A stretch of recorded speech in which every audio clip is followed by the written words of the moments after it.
الله وبركاته. إن الحمد لله نحمده ونستعينه ونستغفره ونؤمن به ونتوكل عليه ونعوذ بالله من شرور أنفسنا ومن سيئات أعمالنا. من يهد الله فلا مضل له ومن يضلل فلا هادي له. وأشهد أن لا إله إلا الله وحده لا شريك له.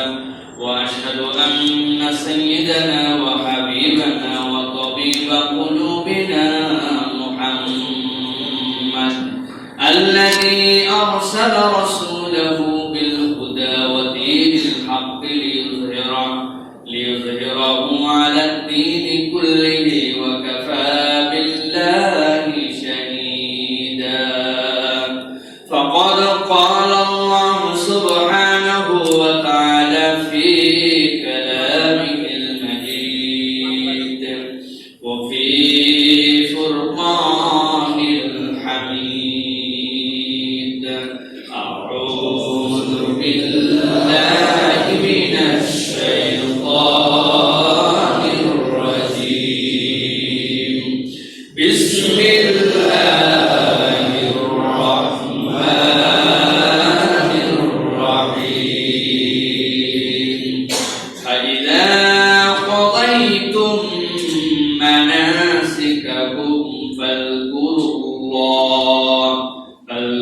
الله كذكركم آباءكم أو أشد ذكرا. فمن الناس من يقول ربنا آتنا في الدنيا وما له في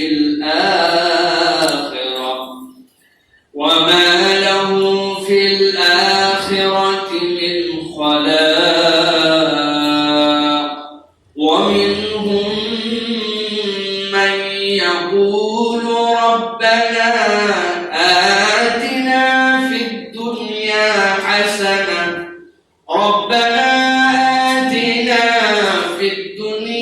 حسنة وفي الآخرة حسنة وقنا عذاب النار. وقال الله سبحانه وتعالى آمرا ومخبرا للمؤمنين والمؤمنات إلى يوم القيامة: إن الله وملائكته يصلون على النبي يا أيها الذين آمنوا صلوا عليه وسلموا تسليما. اللهم صل على محمد وعلى آل محمد كما صليت على إبراهيم وعلى آل إبراهيم إنك حميد مجيد. اللهم بارك على محمد وعلى آل محمد كما باركت على إبراهيم وعلى آل إبراهيم إنك حميد مجيد. আলহামদুলিল্লাহ, দয়াময় মেহেরবান মাহবুব আল্লাহ রাব্বুল আলামিনের কাছে কৃতজ্ঞ হচ্ছে যে আল্লাহ রাব্বুল আলামিন আমাদেরকে শত প্রতিকূলতা উপেক্ষা করে সারা পৃথিবীব্যাপী মহামারীর মধ্যে পৃথিবীর মানুষ যখন দুশ্চিন্তাগ্রস্ত সেই সময় আল্লাহ রাব্বুল আলামিন আমাদেরকে সুস্থতার জিন্দেগি দান করে আল্লাহ রাব্বুল আলামিনের ঘরে আল্লাহর জিকির করার জন্য আগে ভাগে আসার বসার তৌফিক যোগ্যতা মন মানসিকতা পরিবেশ পরিস্থিতি দান করেছেন। সে রব্বুল আলামিনের কাছে তারই শেখানো বাক্যে কালিমাতুল শুকর আদায় করছি আনন্দ চিত্তে বুলন্দ আওয়াজে আল্লাহ রাব্বুল আলামিনের খুশির নিমিত্তে সকলে পড়ছি আলহামদুলিল্লাহ। দরুদ এবং সালাম বর্ষিত হোক আকায়ে নামদার চাঁদদারে মদিনা আপনার আমার প্রিয় রাসূল জনাব মুহাম্মদুর রাসূলুল্লাহ সাল্লাল্লাহু আলাইহি ওয়াসাল্লামের প্রতি সম্মানিত হাজিরিন, আজকের জুমায় আমরা বিশেষত যে বিষয়ে কিছু কথা বলার জন্য চেষ্টা করব সেটি হচ্ছে সামনে আমাদের জন্য এমন একটি মহেন্দ্র সময় আসছে, এমন একটা মহেন্দ্র মাস আসছে, যে মাসটি আরবি ক্যালেন্ডারের শেষ মাস, আর কয়েকদিন পরে সেই মাসে আমরা উপনীত হব। এবং সেই সময়ে প্রথম যে 10টি দিন, সেই জিলহজের 1 থেকে 10, এই 10 দিনের দাম এবং এর ভিতরে আমাদের জন্য আল্লাহর পক্ষ থেকে দেওয়া রাসূল সাল্লাল্লাহু আলাইহি ওয়াসাল্লামের প্রদর্শিত পদ্ধতিতে কর্ম কি কি হবে সেই বিষয়ে আমরা সংক্ষিপ্ত কিছু কথা শোনার এবং জানার চেষ্টা করব। আল্লাহ যেন আমাদের যে কথাগুলি শুনবো তার উপরে আমল করে দুনিয়া আখিরাতে উভয় জাহানে আমাদেরকে কামিয়াব হওয়ার তৌফিক দান করেন। সকলে বলে আল্লাহুম্মা আমিন। প্রিয় ভাইরা, আমি আপনাদের কাছে সূরা বাকারা 201 এবং 202 নম্বর আয়াতে কারিমা তেলাওয়াত করেছি। মূলত আল্লাহ রাব্বুল আলামিন এই আয়াতে কারিমাগুলোর মধ্যে হজের কতগুলো মানাসিক উল্লেখ করেছেন, হজের কতগুলো নিয়ম নীতিমালা উল্লেখ করেছেন। আমরা সকলেই জানি যে এই হজ ইব্রাহিম আলাইহিস সালামের পরের থেকে ধারাবাহিকভাবে মুহাম্মদ সাল্লাল্লাহু আলাইহি ওয়াসাল্লাম পর্যন্ত অনবরত হজ হয়েছে। হজ নামে হজ হয়েছে, সেটা পদ্ধতি, সেটা প্রক্রিয়া বিভিন্ন সময় বিভিন্ন ধরনের ছিল, কিন্তু হজ চলমান ছিল। এবং মক্কার যে মুশরিকরা ছিল তারাও এই হজ করত, তারাও তাওয়াফ করত, তারাও মিনায় যেত। এই মানুষগুলো তখনই কাজ করত। আল্লাহ রাব্বুল আলামিন যখন রাসূল সাল্লাল্লাহু আলাইহি সাল্লামকে দিয়ে দ্বীনের মধ্যে পূর্ণতা দিলেন, আপনার আমার নবী সাল্লাল্লাহু আলাইহি সাল্লাম তখন সব মানুষের জন্য ঘোষণা দিলেন, খুযু আন্নী মানাসিকাকুম, তোমরা আমার থেকে হজের বিধিবিধানগুলো জেনে নাও। আল্লাহ রাব্বুল আলামিন তাবত উম্মতের জন্য কতগুলো বিধিবিধান এরপরে কোরআনের মধ্যে লিপিবদ্ধ করেছেন। এর মধ্যে একটা বিধিবিধানের কথা এখানে আল্লাহ রাসূল সাল্লাল্লাহু আলাইহি ওয়াসাল্লামের কাছে অবতীর্ণ হয়েছে, যে বিধানের মধ্যে কিয়ামত পর্যন্ত মানুষের জন্য নানাবিধ পাথেয় দেয়া আছে। আল্লাহ রাব্বুল আলামিন এই আয়াতে কারিমা অবতীর্ণ করার প্রেক্ষাপট হিসাবে হযরত আব্দুল্লাহ ইবনে আব্বাস রাদিয়াল্লাহু তাআলা আনহু থেকে দুই ধরনের বর্ণনা আসছে। একটা বর্ণনার মধ্যে আসছে যে এক শ্রেণীর মানুষ মক্কাতে ছিল, যারা মক্কাতে হজ করার পরে মিনাতে যাইতো, হজের কাজ শেষ করে মিনাতে আসার পরে তারা বিশাল এক মেলা বসাতো। মেলা বসানোর পরে এই মেলার মূল বক্তব্য হইতো এরকম যে সেখানে তারা নিজেদের বাপ দাদার গুণকীর্তন করত। আমার বাপ অমুক ছিলেন, আমার বাপ দানবীর ছিলেন, আমার বাপ এলাকার মধ্যে সবচেয়ে বড় বীর যোদ্ধা ছিলেন, আমার দাদা অমুক ছিলেন। এই যে বংশীয় মর্যাদা হজ করে আসার পর তাদের আসরে ছিল কে কার উপরে তার বাপ দাদার কথা এখানে প্রচার করতে পারে। আর আরেক দল ছিল যারা হজ কমপ্লিট করে আসার পরে তারা এরপরে মিনাতে বসে যখন মক্কায় ফেরত চলে আসবে তার আগে আল্লাহর কাছে এক ধরনের প্রার্থনা করত। আল্লাহর কাছে বৈষয়িক তাদের 1 বছরের আল্লাহর কাছে কল্যাণ কামনা করত। আল্লাহ, এই 1 বছর আমাদেরকে তুমি অনাবৃষ্টি দিও না, আমাদের ফল ফসল ভালো দিও, আমাদের ব্যবসা পাতিতে উন্নতি দিও, দুনিয়ার বুকে আমার বংশ আমার গোত্র যেন সর্বশ্রেষ্ঠ হতে পারে, আমাদেরকে সেই তৌফিক দিও। মানে ওদের দুনিয়াতে যা লাগবে এই দুনিয়া কামনা করে ওরা এরপরে মক্কায় ফেরত চলে আসতো। আল্লাহ রাব্বুল আলামিন এই দুটা ঘটনাকে টার্গেট করে কিয়ামত পর্যন্ত অনাগত মানুষের জন্য এই দুই আয়াতে কারিমার মধ্যে কিছু নুসুক, কিছু দায়িত্ব এবং অবহার, কিছু দিক নির্দেশনা আল্লাহ রাব্বুল আলামিন দান করেছেন। আল্লাহ রাব্বুল আলামিন বলেন, ফাইদা কাদাইতুম মানাসিকাকুম ফাযকুরুল্লাহা কাযিকরিকুম আবাআকুম আও আশাদ্দু যিকরা আও আশাদ্দা যিকরা।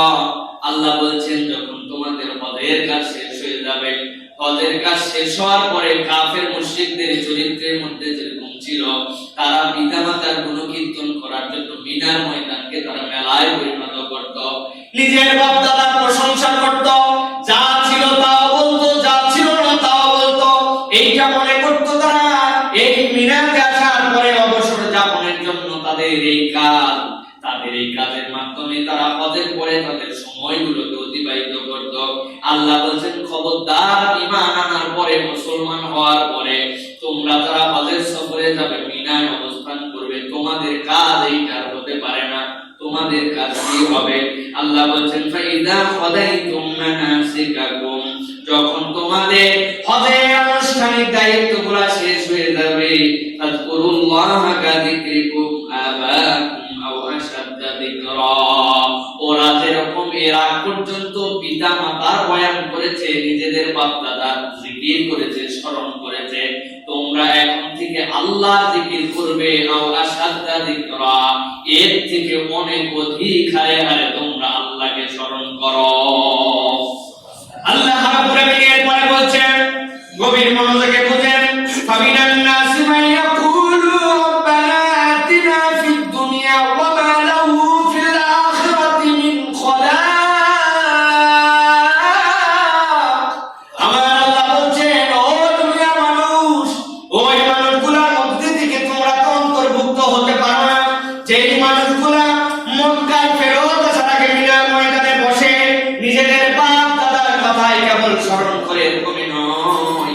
তারা হজ করার পরে ওই মিনার ময়দানে বসে শুধু আল্লাহর কাছে বলে, রব্বানা আতিনা ফিদ দুনিয়া, আয় রব্বুল আমিন আমার দুনিয়ায় দাও, আমার ধন দাও, আমার সম্পদ দাও, আমার ইজ্জত দাও, আমার টাকা দাও, আমার বাড়ি দাও, আমার গাড়ি দাও, আমার ফসলে বরকত দাও, ব্যবসায় দাও। দুনিয়া দুনিয়া দুনিয়া কেবল তারা দুনিয়ার প্রার্থনা করে, করার পরে আখিরাতের ব্যাপারে উদাসীন থাকে। ওই মিনা থেকে মক্কার দিকে চলে আসে। তোমরা সেই মানুষের মধ্যে অন্তর্ভুক্ত হইও না, কেননা আমার আল্লাহ বলছেন, যারা কেবল দুনিয়ার কামনা করে, ওয়া মা লাহু ফিল আখিরাতি মিন খালাক, ওই মানুষগুলোর জন্য পরকালের দিবসে কিছুই আর থাকে না। দুনিয়ার কামনা করেছেন, দুনিয়ার কামনা করতে আল্লাহ রাব্বুল আলামিন নিষেধ করেন নাই। পরবর্তী আয়াতে আমরা অনুভব করতে পারবো, কিন্তু আল্লাহ রাব্বুল আলামিন বলছেন, যারা কেবল দুনিয়া দুনিয়া দুনিয়া করে, দুনিয়া নিয়ে এমন ব্যতিব্যস্ত হয়ে গেছে, পরকালের কথা একবার চিন্তা করে না, হাসরকে নিয়ে ভাবে না, আল্লাহর সামনে দাঁড়াতে হবে, এরকম কোনো কল্পনা তার মধ্যে নাই। দুনিয়াতে বাঁচতে পারলেই হয়েছে, দুনিয়াতে খাইতে পারলেই হয়েছে, দুনিয়াতে ধন সম্পদ পেলেই হয়েছে, দুনিয়া ইজ্জতকেই কেবল ইজ্জত মনে করেছে। ওই ইজ্জত বৈধ পথে না অবৈধ পথে, ওই টাকা হারাম না হালাল, ওইটা তার জন্য সম্মানের না অসম্মানের বিবেচনা করার জায়গা নাই। দুনিয়ায় আমার বাড়ি চাই, দুনিয়ায় আমার গাড়ি চাই, কেমনে হবে আমার জানা নাই। আমার আল্লাহ রাব্বুল আলামিন বলছেন, এইটা কাফের মুশরিকদের টেন্ডেন্সি ছিল। হজ আমরা কমপ্লিট করার পরে ওই মানুষগুলো মিনার ময়দানে বসে আল্লাহর কাছে কামনা করত। আমার আল্লাহ বলছেন, এই কামনাকারী যারা, আমি আল্লাহ তাদের ব্যাপারে বললাম, ওয়া মা লাহু ফিল আখিরাতি মিন খালাক, এই দুনিয়া দুনিয়াদার হয়ে যাওয়ার কারণে পরকালের জীবনে তাদের জন্য কিছুই নাই। আমার রাব্বুল আলামিন এরপরে বলছেন, ওয়া মিনহুম মান ইয়াকুলু রাব্বানা আতিনা ফিদ দুনিয়া হাসানা ওয়া ফিল আখিরাতি হাসানা ওয়া কিনা আযাবান নার। আমার রাব্বুল আলামিন বলছেন, আর কতগুলো আমার বান্দা আছে, কতগুলো আমার পাগল বান্দা আছে, তাদের ভাষাটা কি হয় জানো নাকি? আমার আল্লাহ বলছেন, মাইয়াকুলু রাব্বানা আতিনা ফিদ দুনিয়া, ও আমার রব, যে দুনিয়ায় আমি থাকি, ওই দুনিয়াকে ছেড়ে তো আমি চলতে পারি না। ওই দুনিয়ায় যদি কল্যাণ না হয় আমি কেমনে চলবো আল্লাহ? আমার এই দুনিয়াটা হচ্ছে মাসরাউল আখিরাহ, পরকালের জন্য রব্বুল আলামিন এটা কর্মক্ষেত্র। এই জন্য আমি তোমার কাছে ফরিয়াদ দেই, রব্বানা আতিনা ফিদ দুনিয়া হাসানা, দুনিয়ায় যত কল্যাণ আছে, যত ভালো আছে, সব আমার নসিবে দাও। ওয়া রব্বানা আতিনা ফিদ দুনিয়া হাসানা ওয়া ফিল আখিরাতি হাসানা, আর আখিরাতে আমার জন্য কল্যাণ দাও। এই ওয়াটা হচ্ছে আতিফার ওয়া, সংযুক্তির ওয়া, কোনটা ছেড়ে কোনটা নয়। আই রব্বুল আলামিন দুনিয়াতে দাও, আখিরাতেও দাও, দুনিয়াতে আগে দাও, আখিরাতে পরে দাও, এরকম নয়, বরং দুনিয়া আখিরাত উভয়টাই আমার জন্য হাসানা করো। আর তোমার কাছে ফরিয়াদ, ওয়া কিনা আযাবান নার, আর কিছু দাও না দাও, পরকালে জাহান্নামের আগুন থেকে তুমি আমাকে হেফাজত করো। আল্লাহ বলেছেন, ওইটাও চাওয়া, এইটাও চাওয়া। ওইটা হচ্ছে কাফের মুশরিকদের চরিত্রে চাওয়া, আর এইটা হচ্ছে আমার প্রিয় পাত্র ঈমানদারদের চরিত্রে চাওয়া। সুবহানাল্লাহ। সুতরাং প্রিয় ভাইয়েরা, এই আয়াতে কারিমার আলোকে আমরা যারা ঈমানদার, আমরা যারা মুমিন, আমরা দুনিয়াহীন নয়, তবে আমরা দুনিয়াদার নয়। মনে রাখবেন, ঈমানদার দুনিয়াহীন নয়, কিন্তু ঈমানদার দুনিয়াদার নয়। আপনি আমি পরকাল অভিমুখী এক জীবনের জন্য এইখানে আল্লাহ রাব্বুল আলামিন আপনাকে আমাকে পাঠিয়েছেন কি জন্য? আইয়ুকুম আহসানু আমালা, তোমাদের মধ্যে কে সর্বোত্তম আমল করতে পারে। কেবল আমল নয়, আইয়ুকুম আহসানু আমালা না বলে আল্লাহ যদি বলতেন আইয়ুকুম আমালা, তোমাদের মধ্যে কে আমল করতে পারে, আল্লাহ বলছেন না, তোমাদের মধ্যে কেবল আমল নয়, আইয়ুকুম আহসানু আমালা, তোমাদের মধ্যে ফাইনেস্ট সবচেয়ে বেশি সুন্দর করে আল্লাহর কাছে কে ইবাদত করতে পারে, আমি রব্বুল আলামিন এইটা দেখার জন্য পাঠাইছি। সুবহানাল্লাহ। মানুষের গ্রেড আপনাদেরকে বারবার স্মরণ করাই দেয়, আমরা মুমিন, আমরা মুসলিম, আমরা এরপরে মুত্তাকি, এরপরে আমাদের সর্বোচ্চ গ্রেডের নাম কি? আমাদের সর্বোচ্চ গ্রেডের নাম হচ্ছে মুহসিন। কি নাম? ঈমান এনে ফেলেছে। আল্লাহ আমি তোমার প্রতি বিশ্বাস করি, আপনি মুমিন পরিচয় দিবেন, কিন্তু ঈমান এনে ফেলেছে এইটুকুই যথেষ্ট নয়। আপনার আল্লাহ বলেছেন এইটা করো, আপনি করেন, আল্লাহ বলেছেন এইটা থেকে সরো, আপনি এখান থেকে ফিরে যান, then you will become a Muslim. আপনি আল্লাহর কাছে সারেন্ডার করে দিয়েছেন। মুসলিম মানে কি? আত্মসমর্পণকারী, যার নিজের কোনো স্বকীয় সত্তা নেই। আমার আল্লাহ আমার রাসূল যা বলেছেন ওইটাই আমার কথা। যখন সে তৃতীয় গ্রেডে উন্নীত হয়ে যায়, এই মানুষগুলাই আরো উন্নত হয়। কিভাবে? লাআল্লাকুম তাত্তাকুন, তোমরা যেন মুত্তাকি হতে পারো। মুত্তাকি মানে কি? যে দুনিয়ার বুকে শত পথ থাকবে, সন্দেহজনক সব পথকে ত্যাগ করে দিয়ে সে সর্বদা আল্লাহকে ভয় করে রাসূল সাল্লাল্লাহু আলাইহি ওয়াসাল্লামের নির্দেশিত পথে আল্লাহ যা নিষেধ করেছেন এর সাথে তার কোনো সম্পর্ক নাই, সে বেঁচে বেঁচে চলে, তাতে দুনিয়ায় তার কিছু হোক না হোক আল্লাহর নিষেধ যেখানে আমি নাই সেখানে, এর নাম হচ্ছে মুত্তাকি। এর নাম কি? মুত্তাকি। কিন্তু আল্লাহ দেখতে চান এর থেকে উপরে আমার বান্দা উঠুক, আরো উপরে উঠুক। এই জন্য প্রিয় ভাইয়েরা, আমরা বারবার বলি যে আমাদের জন্য রমাদান হচ্ছে তাকওয়ার মাস। কিসের মাস? তাকওয়ার মাস। রমাদান মুমিনদেরকে মুত্তাকি বানায়, কিন্তু আল্লাহ তো দেখতে চান আমার বান্দা আরো উপরে উঠুক। কেমনে উঠবে? আপনারা অনেকেই আমাদের একটা ধারণা হজের মাস হচ্ছে একটা, সেটা হচ্ছে কুরবানি যে মাস, এটাই হচ্ছে হজের মাস, তাই না? কিন্তু কোরআন সুন্নাহ অনুযায়ী হজের মাস হচ্ছে তিনটা। কয়টা? হজের ডেটের মাস একটা জিলহজ, কিন্তু মুহররম, তারপরে হচ্ছে কি মাস আমাদের জন্য কি বলে রমাদানের পরে শাওয়াল, জিলকদ, জিলহজ। এই মুহররমের আগে তিনটা মাসকে আল্লাহ রাব্বুল আলামিন শাহরুল মা'লুমাত বলে হজের মাস বানাইছেন। সুবহানাল্লাহ। এই তিন মাসকে হজের মাস বলা হয়। কারণ কি? কারণ বান্দা যখন মুত্তাকি হওয়ার পাঠ নিয়ে আল্লাহর বিধান অনুযায়ী আইয়ুকুম আহসানু আমালা হবে, বান্দা যখন মুহসিন হবে, এই মুহসিন হওয়ার ট্রেনিং দুনিয়ার কোথাও বান্দার দ্বারা সম্ভব হবে না। প্রভা আমার বান্দাকে আল্লাহ চুজ করে মক্কাতুল মুকাররমায় নেওয়ার পরে আল্লাহ রাব্বুল আলামিন সেখান থেকে বান্দাকে সবচেয়ে কল্যাণকর কাজের প্রতিযোগিতায় নামায় দিয়ে বান্দাকে মুহসিন হিসেবে দেখতে চান। সুবহানাল্লাহ। এই মুহসিন আইয়ুকুম আহসানু আমালা, আল্লাহ রাব্বুল আলামিন এই মুহসিন বান্দাদেরকে পছন্দ করেন যে সবচেয়ে তারা উন্নত। আল্লাহ রাব্বুল আলামিন বলেন ওয়া মিনহুম মান ইয়াকুলু রাব্বানা আতিনা ফিদ দুনিয়া হাসানা ওয়া ফিল আখিরাতি হাসানা ওয়া কিনা আযাবান নার। তাদের দুনিয়ার সব জিন্দেগি থাকবে, কিন্তু তারা সব সময় আখিরাতের ওই জিন্দেগিকে প্রায়োরিটি দিয়ে সে চিন্তা করবে কেমনে জাহান্নাম থেকে বাঁচা যায়। দুনিয়ায় ব্যবসাও করেছে। কেন ব্যবসা করে? ব্যবসা করে এই জন্য যে এইটাও আল্লাহর দেওয়া একটা রিজিক তালাশের পদ্ধতি এবং এটা আল্লাহর দেওয়া ইবাদত। আপনি যদি প্রপার আল্লাহ রাসূল সাল্লাল্লাহু আলাইহি ওয়াসাল্লাম এবং আল্লাহর দেখানো পদ্ধতিতে ব্যবসা করেন, আপনি দোকানদারি করে আপনার ক্যাশে লাভে টাকায় ভরান, আর আল্লাহ আপনার অ্যাকাউন্টে ফেরেশতাদের দিয়ে সওয়াবে সওয়াবে ভরান। সুবহানাল্লাহ। ভালো করে কনসেপ্টগুলো পরিষ্কার করতে হবে। সাইয়েদিনা উসমান গনি রাদিয়াল্লাহু তাআলা, তার গল্প তো সবাই জানে। উনি কি গরীব ছিলেন না ধনী ছিলেন? কেমন ধনী ছিলেন? একটা ছোট্ট एग्जांपल দিই। বীর ওসমান, যেটা খন্দক, সাবা মাসাজিদ আছে খন্দকে, যারা হজ উমরায় গিয়েছেন তারা এখানে দেখতে গেছেন। এই জায়গায় মসজিদে আবু বকর, মসজিদে ওমর, মসজিদে আলী, ফাতেমা, এই মসজিদগুলি সব সাবা মাসাজিদ বলা হয়। ওই খন্দকের পাশে বীর ওসমান সহ আরো অনেকগুলো মদিনা শরীফে এরকম কি বলে কূপ আছে। এই কূপগুলো আধুনিক যারা গবেষক, আল্লাহ রাসূল বলেছেন তোমাদের কোনো ভাই যদি জান্নাতে তার জন্য একটু পানি খাওয়ার অ্যারেঞ্জ করে, তাহলে দুনিয়ায় যেন সে তার ভাইদের জন্য পানি খাওয়ার ব্যবস্থা করে। পানি পান করানো মানুষকে দুনিয়ার বুকে যত ইবাদত আছে এর মধ্যে একটা অনন্য ইবাদত। হযরত ওসমান গনি রাদিয়াল্লাহু তাআলা আল্লাহর রাসূলের ইজাজত নিয়ে এই কূপ খনন করে দিয়েছেন। এখনকার আধুনিক যারা ওই সময়ের টাকা, ওই সময়ের স্বর্ণের মান, এইগুলাকে কনভার্ট করে তারা বলেন এক একটা কূপ খনন করতে বর্তমান হিসাবে কয়েক কোটি টাকা লাগছে। টাকা না থাকলে কোথা থেকে দিবেন?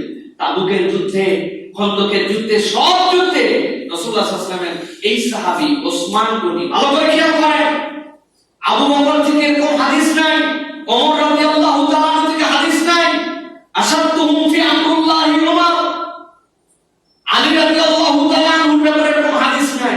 ওসমান গনির ব্যাপারে হাদিস আছে। যখন ওসমান গনি রাদিয়াল্লাহু তাআলা কবরের পাশে যাইতেন, কাঁদতে কাঁদতে তার দাড়ি মোবারক ভিজে যেত। অনেক সময় সাহাবীরা অবাক হয়ে যেতেন, ওসমান আপনি এত কাঁদেন কেন? উনি বলতেন কবরের চিন্তায় আমি পেরেশান। সুবহানাল্লাহ। আচ্ছা, যেই লোক এত বড় ব্যবসায়ী, উনি আবার কবরের চিন্তায় পেরেশান। উনি তো কবরের চিন্তায় দুনিয়ার ব্যবসা একবার বাদ দিয়ে দেওয়ার কথা ছিল। হাদিসগুলো আমাদেরকে ভালো করে বুঝতে হবে। দুনিয়ার ব্যবসা বাদ দিয়ে উনি কবরের চিন্তা করেন নাই, দুনিয়ায় ব্যবসা করছেন এবং কবরের পুঁজি কামাই করার চিন্তা করছেন। তাছাড়া ওসমান গনি তো সব তার অর্থই থাকার কথা ছিল না। প্রিয় ভাইরা, এই জন্য ইসলাম কাউকে দুনিয়াবী জিন্দেগিতে কোন যে কাজের মধ্যে আছে, কাজের থেকে তাকে ছুটে যে বৈরাগ্য গ্রহণ করতে বলে না। ইসলামে বৈরাগ্যের কোনো জায়গা নাই, ইসলামে বেকারত্বের একটা মুহূর্ত নাই, ইসলামে বেকারত্বের কোনো মুহূর্ত নাই। বেকার রাসূলুল্লাহ সাল্লাল্লাহু আলাইহি ওয়াসাল্লামের কাছে আসছে ভিক্ষুক, কে না জানেন আপনারা, কিন্তু এইভাবে ভাবি নাই আমরা কখনো যে কি এর মধ্যে আছে। আল্লাহ রাসূলের কাছে কি বলে ভিক্ষা দেন, নবী করিম সাল্লাল্লাহু আলাইহি ওয়াসাল্লাম বাইতুল মাল থেকে একটুখানি দিয়ে তো তাকে বিদায় করে দিতেই পারতেন না? কিন্তু রাসূল সাল্লাল্লাহু আলাইহি ওয়াসাল্লাম কি বললেন তাকে, তুমি নিয়ে আসো তোমার বাড়িতে কি কি আছে। বেচারির একটা কাঁথা আছে, কম্বল আর কি একটা লোটা আছে। আল্লাহ রাসূল নিরামে তুললেন, বলো এটার দাম কে দিবে? এই লোটা আর এটার দাম কত হবে? আমাদের দেশি টাকায় হলো 200 টাকা। মানুষজন মহব্বত করে আল্লাহ নবী সাল্লাল্লাহু আলাইহি ওয়াসাল্লাম বলছেন, মহব্বত করে কেউ একজন ভালো একজন লোক বলছেন, তার মানে একটু ভালো দাম চাচ্ছে, কেউ একজন হয়তো 500 টাকা বলছে, নবী করিম সাল্লাল্লাহু আলাইহি ওয়াসাল্লাম দেন না, আরেকটু বাড়াও। তার মানে সাহাবীদের মধ্যে ছিল যে নবী করিম সাল্লাল্লাহু আলাইহি ওয়াসাল্লাম চাচ্ছেন আরেকটু দেন, তার সামর্থ্য আছে, দাম জানা তাও একটু বেশি দিয়ে নেই। একজন দিছে, নবী করিম সাল্লাল্লাহু আলাইহি ওয়াসাল্লাম নিজে তার জন্য কর্মসংস্থানের ব্যবস্থা করে বলছেন, খবরদার 7 দিন যেন মসজিদে নববীতে তোমারে না দেখি। 7 দিন মসজিদে নববীতে 1 রাকাত নামাজ পড়লে 50,000 রাকাত সালাতের সওয়াব। একবার সিজদা দিলে 50,000 সিজদার সওয়াব। নবী যে কি ক্ষতিটাই করলেন না এই লোকের, তুই 7 দিন যেন মসজিদে নববীর আশপাশে না দেখি। কারণ কি, তুমি বেকার হয়ে ভিক্ষা করতে পারো না, তুমি কর্মসংস্থান নাও। এলাকার মধ্যে থাকলে পরিচিত মানুষ হিসেবে তোমার লজ্জা সংকোচ হতে পারে, এই সংকোচের জন্য তুমি এলাকায় থেকে দূরে চলে যাও। তারপরে তুমি বেকার থাকতে পারো, তুমি কাজের মধ্যে লেগে যাও। সুবহানাল্লাহ। এটা ইসলামের মৌলিক শিক্ষা। আপনাকে কোনো না কোনো জিনিসে আপনাকে টার্গেটের মধ্যে লেগে থাকতে হবে। এই চাকরির জন্য অ্যাপ্লিকেশন করছি, এইগুলা পাইলে তারপরে না বেতন স্কেল ভালো না, কাজ বেশি, উনি শুধু চয়েসের মধ্যে আছে, ফুটানির মধ্যে আছে। কেবল আপনাকে এত চয়েসের মধ্যে যেতে, আপনার প্রাইমারি অবস্থায় তাওয়াক্কাল আল্লাহ বলে আমি বেকার থাকতে পারি না, আমার নবী বেকার থাকতে নিষেধ করেছেন, আপনি লেগে যান, বাকিগুলা খুঁজতে থাকেন, আল্লাহ বরকত দিবেন। আমরা চাকরির পরে বেকার, এতদিন অমুক করে না তমুক করে না, কিচ্ছু করে না। আমি তো মাঝে মাঝে বলি, প্রিয় ভাইয়েরা, ওই যে সাভারের আমার সেই ভাইটার খবর আমি আর পাই না। এটা মনের মধ্যে আমার সবসময় দুঃখ করে। আমার রফিক নামে আমার এক ভাই ছিল সাভারে, যার কাছে আমি মুড়ি মাখা খাইতাম সাভারে যখন আমি থাকতাম। এই রানা প্লাজার ঘটনার পরের থেকে ওনার সাথে আমার যোগাযোগ বিচ্ছিন্ন, তাকে আমি আর পাই নাই। আল্লাহ হয়তো হায়াতে রাখছেন, আমি জানি না। তার সাথে একদিন দেখি মুড়ি মাখা বিক্রি করছে, মুড়ি খাওয়া বিক্রি করতে করতে দেখি মুখ দিয়ে গুনগুন গুনগুন করে কি জানি পড়ে। বললাম কি পড়তেছেন? বলে ভাই হুজুর সাহেব আমার তো 3-4 পারা কোরআন তেলাওয়াত মুখস্থ ছিল, এইটা আমি একটু মাঝে মাঝে একটু তেলাওয়াতটা কন্টিনিউ করার চেষ্টা করি। মাশাআল্লাহ, আপনি 3-4 পারার হাফেজ, আপনি মুড়ি মাখা বিক্রি করেন, আপনি যে কোনো একটা মসজিদ টসজিদে ঢুকে গেলেই তো পারেন।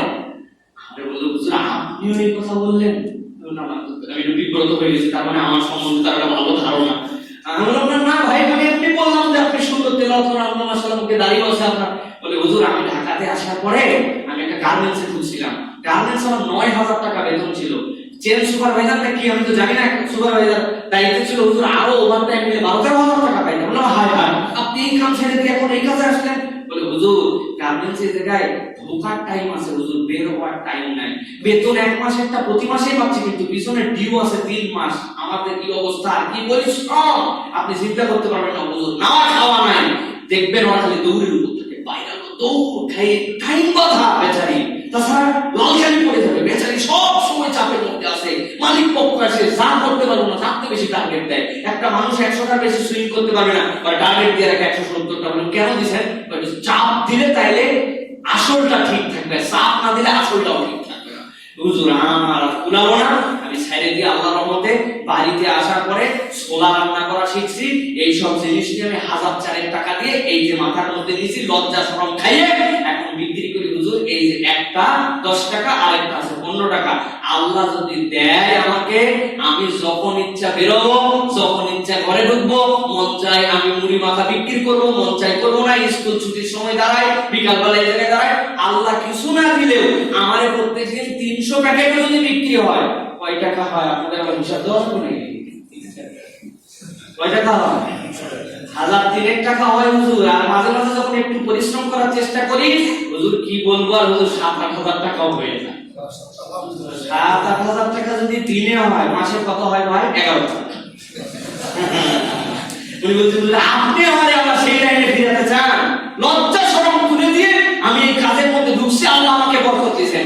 আমি আপনাকে বলছি না আপনি মুড়ি মাখা হন, আপনাকে বলছি না আপনি রিকশা হুইলার হন, কিন্তু এটা একটা উদাহরণ যে কাজ করার মানসিকতা যদি থাকে, তাহলে অবশ্যই তিনি একটা কোন পদ্ধতি বের করে ফেলবে। মুসলমান কি ইসলাম বেকার থাকতে বলে না? আর তিনি তো আল্লাহর কাছে দোয়া করছে, রব্বানা আতিনা ফিদ দুনিয়া হাসানা ওয়া ফিল আখিরাতি হাসানা। আল্লাহ বলছে যে কেবল পরকাল চায়, আল্লাহ দুনিয়া চায়, তার পরকালকে আল্লাহ নষ্ট করে দেয়। আর যে দুনিয়া এবং পরকাল একত্র করে আল্লাহর কাছে চায়, আল্লাহ তার উভয় জাহানে বরকত দিয়ে দেয়। সুবহানাল্লাহ। সুতরাং প্রিয় আমার যুবক তরুণ ভাইরা, খবরদার খবরদার, কখনো কখনো আপনি হতাশ হতে পারেন না। আপনি মনে রাখবেন, হতাশ যে হবে এটা হচ্ছে শয়তানের শেষ অস্ত্র আপনার জন্য। এবং একই সাথে এই দুশ্চিন্তা আপনি যদি একবারে যান, তাহলে দুশ্চিন্তা বড় ভয়ঙ্কর। দুশ্চিন্তা কিন্তু আপনি হতাশ হলেই দুশ্চিন্তা ঢুকবে, আর দুশ্চিন্তা কিন্তু আল্লাহ রাব্বুল আলামিনের বড় এক সৈনিক। যেমন করে হাসান বসরি তার কাছে আসার পরে একজন জিজ্ঞাসা করেছে যে আমার তো এই অবস্থা, আমার তো পেরেশানি। উনি বলছেন 3টা বিষয় আমাকে উত্তর দাও তো। তোমার হায়াতে কম বেশি করার ক্ষমতা রাখে না? বলে তোমার রিজিকের মধ্যে যেটা আছে এইটা কম বেশি করার ক্ষমতা দুনিয়ার কেউ আছে না? তোমার ভাগ্যের মধ্যে আল্লাহ রাব্বুল আলামিনের পক্ষ থেকে যে নিয়ম আছে সেইটা কেউ ছিনাই নিতে পারে না? তো তুমি তাহলে এত পেরেশানি করো কেন?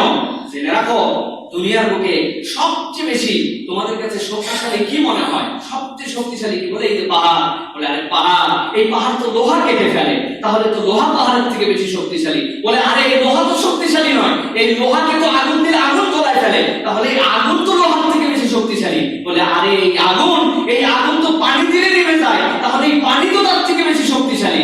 বলে এই পানির থেকে বেশি শক্তিশালী তো হচ্ছে বাতাস। ও পানি মেঘের মধ্যে থেকে বাতাস তারে দূরে নিয়ে চলে যায়, তার থেকে বেশি শক্তিশালী বাতাস। বলে আরে কিসের বাতাস? মানুষের এমন আল্লাহ যোগ্যতা দিয়েছেন, কাপড় দিয়ে ছাতা দিয়ে বাতাস ধরে ফেলে, সে ঠেকায় দেয়, তাহলে তো মানুষ সবচেয়ে বেশি শক্তিশালী। বলে আরে মানুষ তো কিসের শক্তিশালী বেশি? এই মানুষ সব কাজ করতে চায়, কিন্তু যখন সে ঘুমায় যায় সব শেষ, তাহলে তো ঘুম সবচেয়ে বেশি শক্তিশালী। উনি বলতেছেন কিন্তু এই ঘুম মানুষের উড়ে যায়, একবার যদি তার মধ্যে দুশ্চিন্তা ঢুকে যায়, যার দুশ্চিন্তা ওই মানুষকে ঘুমাতেও দেয় না, তাহলে দুশ্চিন্তাই সবচেয়ে বড় শক্তিশালী সৈনিক। এটা আল্লাহ সৈনিক।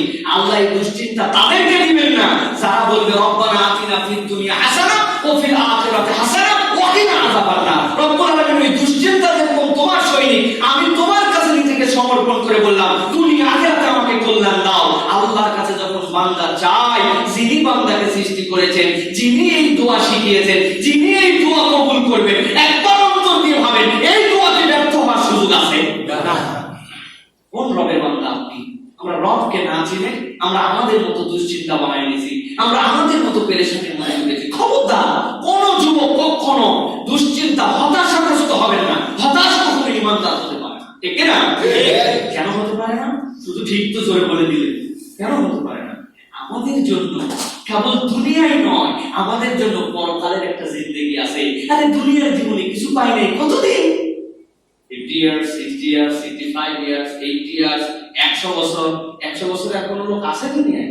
এখন নাই বললেই চলে। কয় বছরের জীবন আপনার? ওমা মিন দাব্বাতিন ফিল আরদি ইল্লা আল্লাহি রিজকুহা। আল্লাহ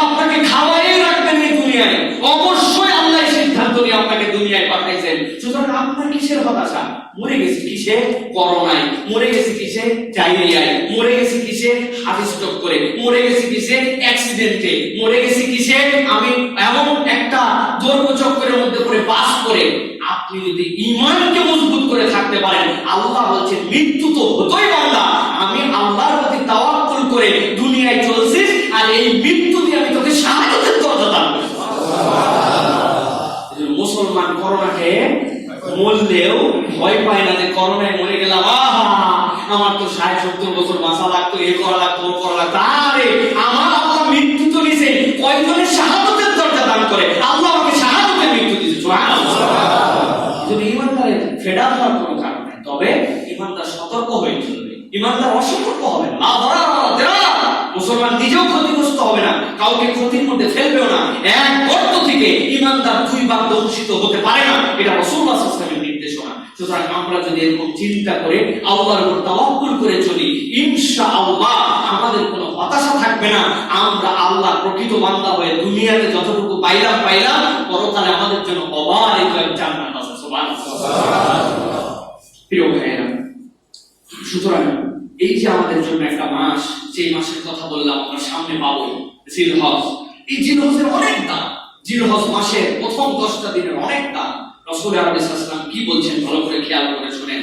জিলহজের প্রথম 10টা দিনের আমল আল্লাহর কাছে সবচেয়ে প্রিয়। সুবহানাল্লাহ। রাসূল আলাইহিস সাল্লাম বলছেন, বুখারীর হাদিসের মধ্যে আছে, মা মিন আইয়ামিল আমালুস সালিহু ফিহা আহাব্বু ইলাল্লাহি মিন হাযিহিল আইয়াম। আল্লাহ রাসূল বলছেন, দুনিয়ায় যত দিবস আছে, এই দিবস সমূহের মধ্যে এই 10 দিনের আমল আল্লাহর কাছে যত প্রিয়, অন্য কোন সময় আমল এত প্রিয় নয়। সুবহানাল্লাহ। রাসূলুল্লাহ সাল্লাল্লাহু আলাইহি ওয়াসাল্লাম বলছেন, এই কথা যখন বলেছেন, তখন সাহাবীরা বললেন, ক্বালু ইয়া রাসূলুল্লাহ ওয়ালাল জিহাদু ফি সাবিলিল্লাহ। আল্লাহর রাস্তায় আমরা জিহাদ করি, আল্লাহর রাস্তায় আমাদের শত্রুর বিপক্ষে দাঁড়িয়ে যাই, এর থেকেও ভালো। আল্লাহ রাসূল সাল্লাল্লাহু আলাইহি ওয়াসাল্লাম বললেন, হ্যাঁ, এই আল্লাহর রাস্তায় জিহাদ করার থেকেও এই 10 দিনের আমল উত্তম। তবে হ্যাঁ, যে জিহাদে বেরিয়ে গেছে আর কিছুই তার ফেরত আসলো না, বেচারা শহীদ হয়ে গেছে, জানও গেছে, মাও গেছে, ওই লোক ছাড়া দুনিয়ায় যত লোক আমল করে, জিহাদের থেকেও আল্লাহর কাছে এই 10 দিনের আমল আল্লাহর কাছে প্রিয়। সুবহানাল্লাহ। একটু ভাবার চেষ্টা করেন। রাসূলুল্লাহ সাল্লাল্লাহু আলাইহি ওয়াসাল্লাম বলছেন, অন্য হাদিসের মধ্যে আসছে, আফদালু আইয়ামিদ দুনিয়া আল আশরু ইয়ানি আশরাতুল হজ্জ। আল্লাহ রাসূল বলছেন, আল্লাহর কাছে সবচেয়ে বেশি প্রিয় এই জিলহজের 10 দিনের আমল। তোমরা জেনে রাখো, আল্লাহ রাব্বুল আলামিন এই নিয়ে কোরআন কারীমে শপথ করেছেন, ওয়ালায়ালিন আশর। এই যে 10 রাতের শপথ আল্লাহ করেছেন। সুতরাং এত দামি। আমাদের প্রশ্ন থাকবে, এই যে এত দামি মাস, এত গুরুত্বপূর্ণ, এর মধ্যে কি করব, কি আমলটা করব, আল্লাহ রাসূল সাল্লাল্লাহু আলাইহি ওয়াসাল্লাম কি করেছিলেন? আমি আপনাদের কাছে ধারাবাহিকভাবে টিপস আকারে 10টা বিষয় আপনাদের কাছে উপস্থাপন করতে চাই। প্রিয় ভাইরা, কত হাদিসের মধ্যে আসছে, রাসূলুল্লাহ সাল্লাল্লাহু আলাইহি ওয়াসাল্লাম বলছেন, যদিও সনদ নিয়ে কিছু কথা আছে, কিন্তু যেহেতু ফজিলতের দিক দিয়ে এই হিসাবে তিরমিজিতে আসছে, রাসূলুল্লাহ সাল্লাল্লাহু আলাইহি ওয়াসাল্লাম বলছেন, কেউ যদি এই 10 দিনে একটা সিয়াম রাখে, আল্লাহ এক একটা সিয়ামকে 1 বছরের সিয়াম, আর কেউ যদি এই 10 দিনে কিয়ামুল লাইল করে রাত্রিবেলা তাহাজ্জুদ করে, প্রত্যেকটা রাত আল্লাহ রাব্বুল আলামিন লাইলাতুল কদরের সমান সওয়াব দেন। সুবহানাল্লাহ। আরেকটা হাদিসের মধ্যে আসছে, আল্লাহ রাসূল সাল্লাল্লাহু আলাইহি ওয়াসাল্লাম বলছেন, এটা বাইহাকির মধ্যে, 10 দিনের আমলকে আল্লাহ 700 গুণ বৃদ্ধি করে দেন। সুবহানাল্লাহ। এটা তো কোরআনের মধ্যেও আসছে, আল্লাহ রাব্বুল আলামিন বলেছেন। প্রিয় ভাইরা, আল্লাহ রাসূল সাল্লাল্লাহু আলাইহি ওয়াসাল্লাম এই যে 10 দিনের দাম বললেন, 10 দিনের মৌলিক আমলকে আল্লাহ রাসূল 3টা ভাগে ভাগ করেছেন। রাসূলুল্লাহ সাল্লাল্লাহু আলাইহি ওয়াসাল্লাম বলেছেন, 3 প্রকারের আমলের মধ্যে একটা হচ্ছে জিকির, আরেকটা হচ্ছে সালাত, আরেকটা হচ্ছে সিয়াম। এই 3টা হচ্ছে আমাদের জন্য মৌলিক কাজ। এখন আমরা সালাত তো আদায় করি, কিন্তু প্রিয় ভাইরা মনে রাখতে হবে, ফরজ সালাত যেটা আমরা করি, এই ফরজের জন্য ফজিলতের কোনো ওয়াক্ত খোঁজার কোনো অবকাশ নাই। ফরজের কোনো ফজিলতের ওয়াক্ত খোঁজার অবকাশ আছে? আপনি যোহরের নামাজ অপেক্ষা করতেছেন, করে করে এই সময় করলে বেশি ফজিলত হয়ে যাবে, এই দিনে আমি যোহরের নামাজ পড়ব, এরকম ফজিলতের কোনো সুযোগ আছে?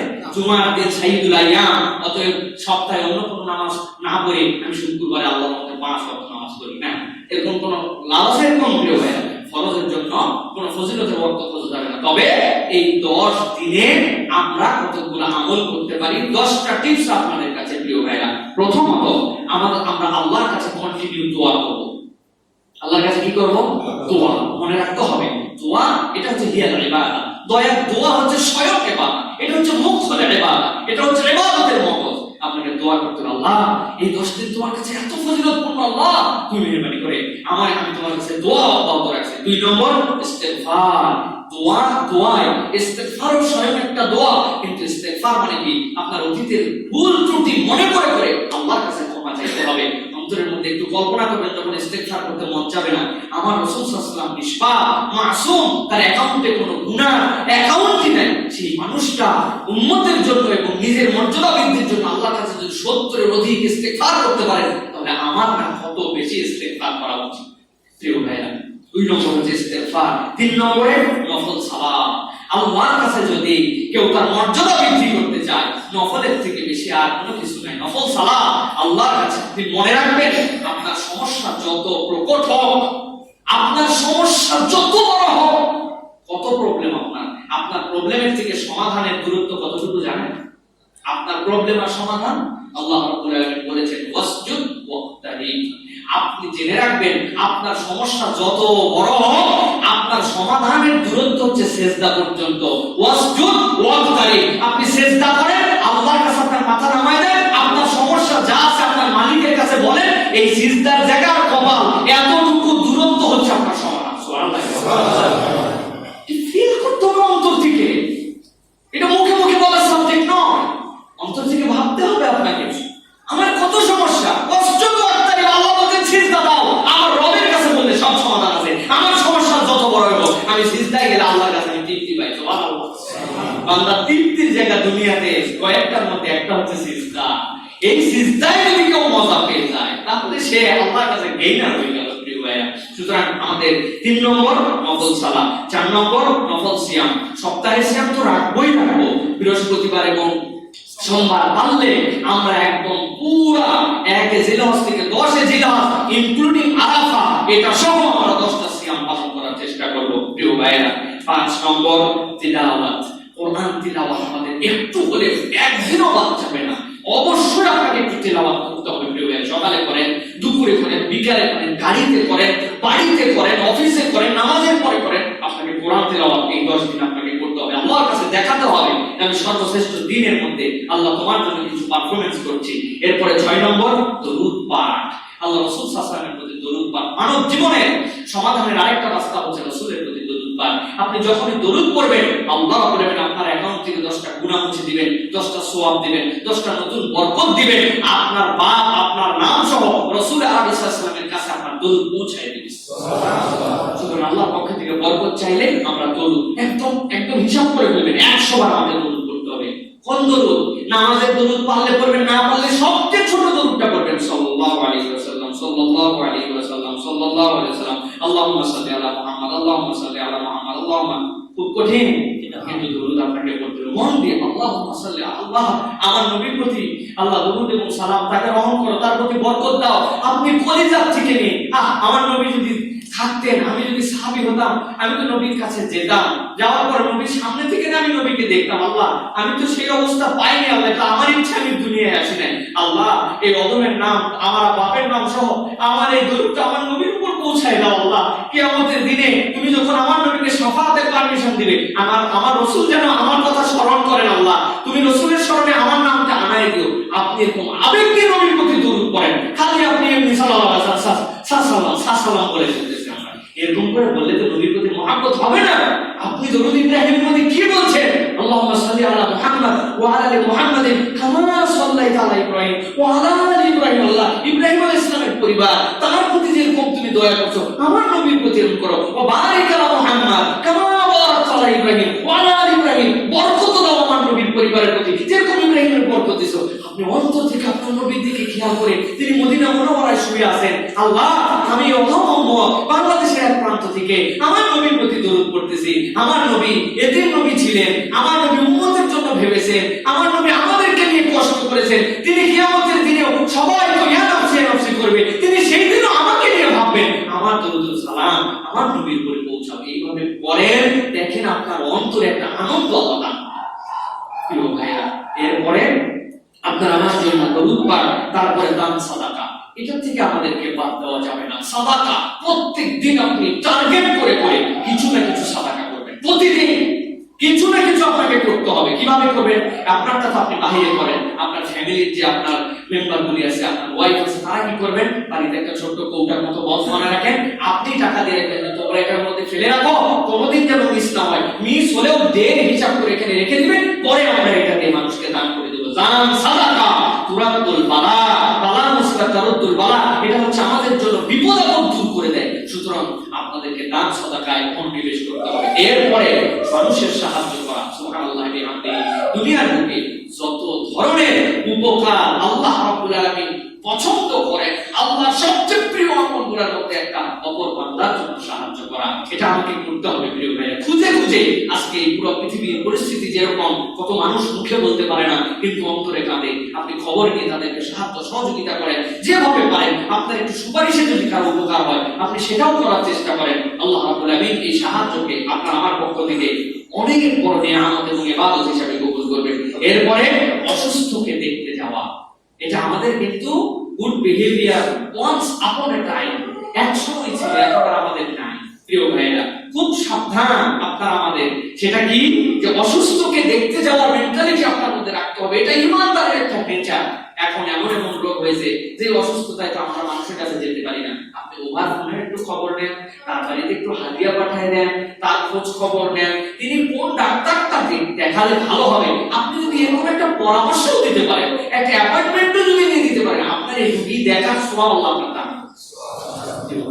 ডাক্তার নার্স যারা আছেন আলহামদুলিল্লাহ, তারা তো তাদের প্রফেশনের কাজ করেন, সাথে সাথে তিনি যদি এই অন্তরের মধ্যে খেয়ালটাও রাখেন যে এই রোগীকে তো আমি দেখবই, কিন্তু আমি যে ভালোবাসা দিয়ে 10টা সেকেন্ড বেশি কথা শুনলাম, আমাকে শোনার দরকার নাই আপনার ফ্যামিলির অবস্থা কি ভালো আছেন তো, আপনার বাড়িতে লোকজন মনে চিন্তা করে, এইগুলো ডাক্তারের বলার কথা না। তিনি আসবেন, রোগ বৃত্তান্ত শুনবেন, ওষুধ লিখবেন, চলে যাবেন। নার্স আসবে, ইনজেকশন দিবে, ওষুধ দিবে, দেখবে, তার রেগুলার চেকআপ করবে, প্রেসার মাপবে, চলে যাবে। কিন্তু এই যে একটু বললেন, এইটাকে যদি নিয়ত নেন যে আমি রোগীও দেখতেছি, ইনশাআল্লাহ উনি এই সওয়াবের মধ্যে শামিল হয়ে যাবেন। প্রিয় ভাইরা, সর্বশেষ বলবো আপনাদের জন্য, আল্লাহর দিকে মানুষকে ডাকা, দাঈউল্লাহ হয়ে যাওয়া। আপনি কল্যাণের দিকে মানুষকে ডাকবেন, আপনি মানুষকে ভালোর দিকে ডাকবেন, মানুষকে আল্লাহর দিকে ডাকবেন, আল্লাহর পথে মেসেজ আপনাদের কাছে শেয়ার করবেন। আমরা যদি 10টা কাজ করতে পারি, ইনশাআল্লাহ আল্লাহ রাব্বুল আলামিন আপনার আমার জন্য অনেক বড় বরকত দান করবেন। আর সার্বক্ষণিক আল্লাহর একটা জিকির মুখের মধ্যে আমাদের রাখতে হবে। রাসূলুল্লাহ সাল্লাল্লাহু আলাইহি ওয়াসাল্লাম সেই নির্দেশনাও দিয়েছেন। রাসূল বলেছেন, ফাকসিরু ফীহিন্না মিনাত তাসবিহ ওয়াত তাহমিদ ওয়াত তাহলিল ওয়াত তাকবীর। তোমরা এই সময়গুলোর মধ্যে সুবহানাল্লাহ, আলহামদুলিল্লাহ, লা ইলাহা ইল্লাল্লাহ, আল্লাহু আকবার, এইটার হালতে সব সময় চলো। তাহলে 10টা পয়েন্টের কথা আপনাদের কাছে বলেছি: দোয়া, ইস্তিগফার, নফল সালাত, নফল রোজা, তিলাওয়াত, দরুদ, দান সাদাকা, মানুষকে সাহায্য করা, অসুস্থকে দেখতে যাওয়া, আল্লাহর দিকে মানুষকে ডাকা, আর তাকবীর, তাহমিদ, তাহলিল, এইগুলা আল্লাহর জন্য করতে থাকা। সুবহানাল্লাহ, আলহামদুলিল্লাহ, লা ইলাহা ইল্লাল্লাহ, আল্লাহু আকবার। জিলহজ মাসের 1 থেকে 10 তারিখে এই আমলগুলা আল্লাহর কাছে আসমান জমিনে যত দিবস আছে সব দিবসের থেকে প্রিয়। সুবহানাল্লাহ, আমরা করার চেষ্টা করব তো ইনশাআল্লাহ। আল্লাহ কবুল করুন। প্রিয় ভাইরা, আরেকটা আমল, সেটা হচ্ছে এর মধ্যে 10 দিনের রোজা রাখলে অটোমেটিক হয়ে যাবে। আর না হলে আরেকটা দিবসের কথা আল্লাহ রাসূল বলেছেন, আরাফার কথা। হাজিরা যেদিন আরাফায় থাকে সেই দিন তাদের রোজা নাই, কিন্তু পুরো পৃথিবীর মানুষ যেন হাজিদের সাথে ইনক্লুড হতে পারে, এইজন্য রাসূল বলেছেন, সিয়ামু ইয়াউম আরাফাতা আহতাসিবু আলাল্লাহি আন ইউকাফিরা সানাতাল্লাতী ক্বাবলা ওয়াস সানাতাল্লাতী বা'দা। বিগত 1 বছর, সামনের 1 বছরের মানুষের জীবনের গুনার কাফারা হিসাবে আরাফাতের দিবসের রোজা আল্লাহর কাছে পরিগণিত হয়। সুবহানাল্লাহ, কি মূল্যবান একটা রোজা। সুতরাং আরাফাতের দিনের রোজা ওই 10 দিন যদি আমরা মিলাই রাখি 1 থেকে 10, তাহলে তো আলহামদুলিল্লাহ অটোমেটিক আমাদের সেটা হয়ে যাচ্ছে। আমাদের তো এই নিয়ে কোনো চিন্তা নাই। কিন্তু যদি নাও পারেন তাহলে আরাফাতের রোজাটা আমাদেরকে রাখার জন্য চেষ্টা করতে হবে, কেননা এটা বিগত 1 বছর এবং সামনের 1 বছরের কাফারা হবে। আল্লাহ তৌফিক দান করুন। আল্লাহ। এখানে আরো একটা জিনিস আপনাদের জন্য আছে, অনেকে কিন্তু আমাদের ডেট তারিখ মনে থাকে না, তাই না? আদালু আলাল খাইরি কাফাইলিহি, মনে রাখতে হবে। আপনি যদি কল্যাণের দিকে মানুষকে স্মরণ করায় দেন, ওই লোক যা করবে অনুগামীরা, আপনি সব সওয়াব পাবেন। সুবহানাল্লাহ, আপনি আদালু আলাল খাইর। কেউ বলছে মসজিদটা এই জিনিসগুলো একটু ঠিক করা দরকার। সিঁড়িগুলোতে মানুষ উঠে উঠতে পায়ের মধ্যে একটু লাগে, এটা যদি একটু পাকা করা হয় ভালো হয়। এই আমি 500 টাকা দিলাম, আমাকে বেতন দাও, সবাই মিলে ওই যে 500 টাকা আগে দিছে না, ফট করে চালান মানুষ উনি দিয়ে কল্যাণের একটা রাস্তা দেখাইছে, পিছনে 50 লাখ টাকা আসছে, সব স্তরে থাকি দেবে 500 লাখ। আমরা যে মাঝে মাঝে যে আমাদের সোশ্যাল মিডিয়ায় অনেক কিছু শেয়ার করতে উদ্বুদ্ধ করি, আপনারাও শেয়ার করেন। অনেকে মনে করে হুজুরের প্রমোশনের জন্য এটা করছে, এখন হুজুরের ইখলাস কি এটা হুজুর বুঝবে, কিন্তু যারা ভালো কিছু শেয়ার করার নিয়তে এটা করতেছে, আল্লাহ এটাও একটা প্ল্যাটফর্ম, আমি আমার শোহরত আমার প্রচার নয়, বরং দ্বীন ইসলামের মানুষের মেসেজটা যেন অন্যের কাছে যায়, এই নিয়তে আমি এটা শেয়ার করতে বললাম। যদি এই নিয়ত হয় আর একটা মানুষ যদি তার উপকৃত হয়, ওই উপকারে সওয়াব উনি পেতে থাকে। সুতরাং আমরা এই 1 তারিখ আমাদের মনে থাকে না, এই জন্য অপরদেরকে আমরা স্মরণ করাই দিতে পারি, তাহলে আমরা ইনশাআল্লাহ সওয়াবের ভাগীদার হব। প্রিয় ভাইয়েরা, জিকিরের দাম অনেক বেশি আল্লাহর কাছে। জিকির এগুলো সবই কিন্তু জিকির। আরেকটা আমলের কথা আপনাদের কাছে